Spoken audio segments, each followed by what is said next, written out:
Good to see you, man. Long hair and all. I'm liking it. What's up? Hopefully, nothing much, man. Getting a little bored right now because it's so hard not to play the game for me. You know me, and it's becoming very, very hard now. I know. How's family? Family is good. Kids, Family is good. Yeah, kids parents, are good. all They usually interrupt, but today I've asked them to be in the terrace, so they'll not come down. okay. Your wife's okay? All good? Yeah, everybody's fine. Parents are okay too. How's Anushka? She's well. She's healthy. Parents are healthy. Family all okay. Everyone's safe. So that's been a positive. But yeah, it's tough for us as well here, man. It's much more difficult for a lot of other people. But yeah, we'll just have to see how it goes, I guess. Right. Thank you first of all for joining me. It's Pleasure, something man. it's something that I brought about as just an idea because one, I was getting bored and I wanted to put some positivity out there. Yeah. And like I told you, it would be great if people know what went on in your head when you made that 183. I have updated them about it. Do you remember how you played at Hobart and followed this up right after that? Yeah, I clearly remember. I think it was that tri-series in Australia where we played in Hobart, and I remember when we were warming up, the chat was not all that optimistic. I still remember because our chances were so bleak. And to be honest, even I wasn't in the most competitive zone because it hadn't been a long tour and not a very successful one. So the motivation factor was very low in the group. The energy was low, and we were all saying, okay, one last game, we just need to play well and see how it goes. And bonus point was not even something that we were thinking about, especially looking at that pitch and how Sri Lanka started. You remember that? So yeah, it was strange that suddenly out of nowhere, and that's when you figure out some things are just meant to happen.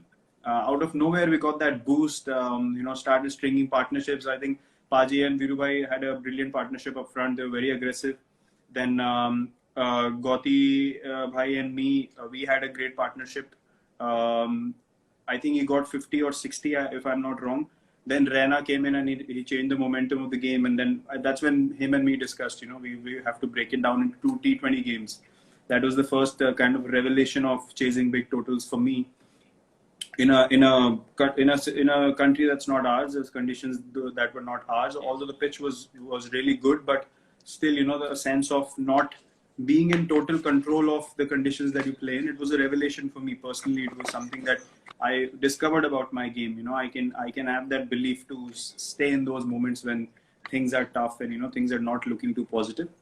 And I remember that whole season. It was from that Test 100 in Adelaide to continuously stringing in scores, and that was a season, a phase of 6 to 8 months where I really realized a lot about my own game, and came into my own. As far as my skills were concerned, I wasn't the most. I would say I was very competitive, but I wasn't very sure or in control of what I wanted to do before. Because when you come in new, you're still figuring out how to go about it. At the international stage, you want to be feared, you want to be respected. You just don't want to walk in and say, he's one of the youngsters. We'll just knock him over, or if this bowler we can take him on. You want to be that guy who's feared. When you have the ball in hand, I'm sure you want the batsman to think, bloody hell, we got to be at our A game against Ash. We all play for that. That was the phase where I started to realize it, and then it led to that game that you were talking about, and that was quite special. Yes. Right. This particular game against Pakistan, was it the same game where you and Rohit collided in the square leg fence? Yeah, it was. It was very funny, and I remember MS wasn't too happy about it because, anyways, they were. I think they got 320. We were chasing 330, and they were big partnerships early on, and then we sort of messed up. It was supposed to be 1, and we gave away 3 runs. And I remember Irfan running after the ball slowly and throwing it back to MS, and MS was like, "How can these two guys just collide and give 3 away?" That. Do you know who the bowler was? Who else? Yeah, I remember batsman was Umar Akmal, and I don't know the non-striker. Was it Yunus Khan? Might have been Nazir Jamshed. I'm not sure. I'm actually not sure. I'm not sure. Okay. Yeah, but I remember Umar Akmal played it like that. I was at deep mid wicket, and Rohit was deep square leg. And I came in, Rohit was going for the ball, and my right side of my head hit his shoulder. And then Evan came in asking me how many, 1, 2, 3, 4, like that. So no concussion substitutes then. No, not at all. That would have been strange. But I don't think that it was that serious. It was just, in the heat of the moment where you're going for the ball and then you don't, suddenly 5 minutes, you don't realize where you are. Right.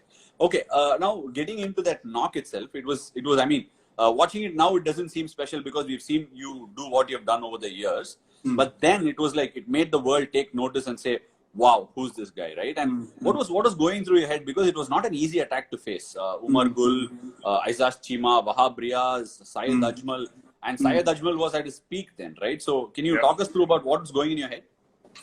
Well, you're right. The bowling attack was quite potent. I think at that time, they were a really, sort of challenging bowling attack to face because of the variation they had. And obviously, there was Afridi, there was Syed Ajmal, there was Umar Gul, there was Aizaz Chima, and there was Wahab. Wahab was there as well. Then Hafiz used to bowl in between. He got Gothi out in the first over, if I remember. And I walked in at 3. So it was high pressure game. Plus, Bangladesh wickets, it was sort of dry early on. Then the dew settles later. But I think for the first 20-25 overs, it was quite in their favor as far as conditions are concerned. But I clearly remember I was just happy batting next to Paji. That was his last ODI game, as it turned out. And he was at his peak. And I clearly remember we played a T20 World Cup in Sri Lanka, if you remember, before that. Correct. Yeah. And there was a warm-up game where I decided that I got 75 against them. And then in the main game, I got 60 or 70 again, not out. And we won that game.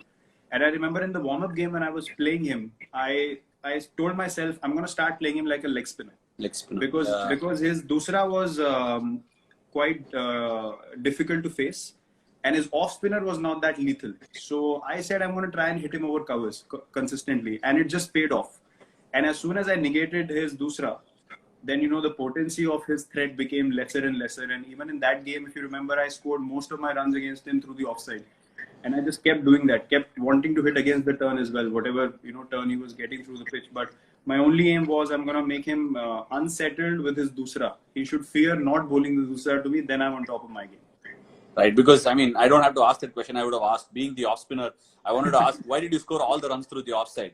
Because he had the sweeper up, you kept cutting him, then you hit one, and the ball went off the edge and went over third man. I remember it very clearly. So that was like the pace at which he was bowling, right? And I mean, you answered it perfectly anyway. But Virat, on a lighter note, I've always wanted to ask you and MS at some stage later when we were done, because during the playing days, it's not so reasonable to ask you. You believe in extraterrestrial livings, right? So is there any way that you're connected to the extraterrestrials in some way or the other? I don't know. I'm quite intrigued by extraterrestrial life. That is true. I would not deny that. Look, I believe in energy a lot. I believe that anything is possible. I believe that sometimes on the field, even you would have experienced that, something you're thinking about and it happens exactly like that. You're so convinced about it happening because you're so present in that moment that you just want to make most of that opportunity, and things just pan out that way. And it's amazing. That realization is something else. So you understand that, there's something bigger going on here, and all you have to do is just focus on playing the game the right way and having the right intent. But yeah, I would love to see a UFO someday, man. That's one of my aims in life. No, but I have the serious doubt that you are in connect, because they used to say the scientist Tesla was in connect with extraterrestrials to create all those inventions. There is a myth, right? So I always have this doubt about you. Let's figure it out later on. Maybe I can spread it around. Okay, cool. There is a reason why I asked that question, Virat, because you were the under-19 Indian captain, right? Where you triumphed in Kuala Lumpur, if I'm not wrong. So from there on, there is a certain set of them. I mean, at least about 50% of the team went on to play for India. Not sure about the longevity, but it constantly happens, right? A lot of people make the cut and a lot of them don't. And you have gone on to not just make the cut from captain under-19 India to become captain of the Indian team. So how has this transition happened? Is there something that was process-driven, or is it just happened? Well, look, I was someone who always liked taking responsibility. Some sort of, cure and vaccine whenever it comes out. I think we will have to sort of follow that system and make it a part of our lives, which is going to be new for all of us. I'm sure that, we'll all find it strange. But eventually, like everything else in life, like people took to social media, I think this won't be that difficult to make a part of our lives and follow a system which I think is going to be good for everyone. It has to be very, very important. Right. In fact, as we said that in Australia, they have started playing competitive tennis, having their own set of balls. So I think things will change and pan out. Because I just saw David Warner make a comment here, so I wanted to ask him how that did he watch any tennis matches. So anyway, I think he's that's busy Virat. making TikTok videos. Yeah, it's hilarious. It's unbelievable. He's been after my life. Has he? Okay. He's been asking me to do one. I haven't You know what, responded you yet, but I will. No, I think if there is a dinosaur thing that TikTok has, you should definitely give it a go. I think that might become a feature on it now. I think so. I think it should. And there were people who were talking about it and said dinosaur on the loose. Yeah, so that's. And there were so many memes, they were hilarious. Yeah, it was last chat I was having. Sangakkara just told me that he's a dinosaur at social media, which means he's in the past, and it was unreal. Man. It was unreal. Right, thank you so much, Virat. You've made this a very, very special occasion for me and all the people who've been following this. And hope you have a good day and good night. Thank you so much.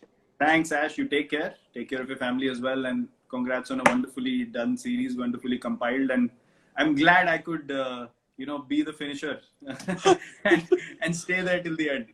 Get back to the stories and follow the promo that I put. I put a Game of Thrones theme for you. Oh, okay. I'll check it out. Okay. So cool. You love the Jon Snow of it, right? Okay. See you, Virat.